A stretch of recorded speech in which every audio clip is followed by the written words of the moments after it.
pKa and pH relation in connection with amino acids. So let's write the structure of amino acid here, general structure of amino acid. So here is the alpha carbon, then we have COO minus, this is the carboxyl group, primary carboxyl group. Then we have NH3 plus here, and this is the primary amino group. We have H here, and all amino acids, they have got side chain, and we'll write that as R group. So initially, let's understand first like why the carboxyl group is in the COO minus form and why amino group is there in NH3 plus form. Okay. So to understand that, first let's write the COO as COOH, that is the carboxyl group here, and NH3 plus, let's write it as NH2. Let's see what happens. Now our blood pH is 7.4. Blood pH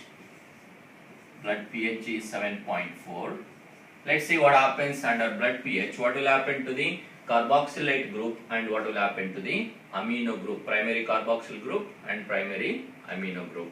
So now we need to know that the carboxyl group, primary carboxyl group, average pKa, that is dissociation constant, pKa of carboxyl group is average 2. It varies from individual amino acids, but let's take it as 2. And the pKa for amino group is 9.5. Now let's see what happens to the carboxyl group when the pKa is 2 and the normal blood pH is 7.4. So whenever the pH, now the pH is 7.4, that is 7.4 here, and the carboxyl group pKa is 2, and this is the pKa for carboxyl group, that is 2. So basically pH is much more than pKa, that is pH is more than pKa, 7.4 more than 2. Okay, so when the pH is more than pKa, so it means that, so pH is more, 7.4 means it has got less hydrogen ion concentration when compared to the carboxylic acid group. So that's why what happens, COOH is going to undergo deprotonation. Deprotonation happens whenever pH is more than pKa, 7.4 more than 2. So COOH will undergo deprotonation. So this H will be released into the solution to compensate for the lesser protons that are present there in connection with COOH. So that's what happens. So that is why COOH you are going to see in amino acid under physiological pH as COO minus. Okay. Now let's see what happens with the amino group. Now you know the pKa of amino group, that is 9.5. So now the pH is 7.4. So pH, let's write pH and pKa relation here. So pH is 7.4, that's a blood pH. pKa of amino group is 9.5. Now let's see what is the relation. Now pH is less than pKa, means 7.4 is less than 9.5. So now in relation with NH2, so now the pH is 7.4 here. It means that this pH, basically this has got more protons compared to the pKa of amino group. At that time what happens, the protons that are released from the carboxylic group is now will be added to this group, that is amino group. So amino group is going to take up protons and it will become NH3 plus.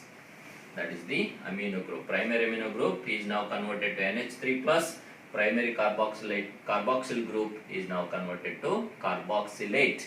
So now when the pH is less than pKa, that is when 7.4 less than 9.5, so during that time what happens? Protonation occurs. Protonation occurs whenever pH is less than pKa. Previously we have seen whenever pH is more than pKa, deprotonation occurs. So you really need to remember these things. So when pH is more than pKa, there is deprotonation. When pH is less than pKa, there is protonation. Now let's see one more concept, just to have a general understanding. Whenever pH is equal to pKa, whenever pH is equal to pKa, sometimes probably let's take example of this carboxyl group, pKa is 2. If the pH is 2, so say 2 and 2, pH is 2, pKa 2. At that time what happens? 50% of carboxylate group, carboxylic acid group will be there in the form of COO minus, and 50% of carboxyl groups will be present as COOH, that is 50-50. Okay, this is what happens. So when pH is more than pKa, deprotonation occurs. When the pH is less than pKa, protonation occurs. When pH is equal to pKa, it is 50% protonation, 50% deprotonation. Okay, that's what is the relation between pKa and pH. Okay, same thing will happen in connection with the side group pKa. Each amino acids have got side groups, and that is side chains. Each side chains they have got their own pKa, but the relation is same. If the pH is more than pKa, they will undergo deprotonation. If the pH is less than their pKa, so they are going to undergo protonation. Okay, so this is all about pKa and pH. I hope this helped you. If you have any question, you can write your questions in the comment section below. Thank you.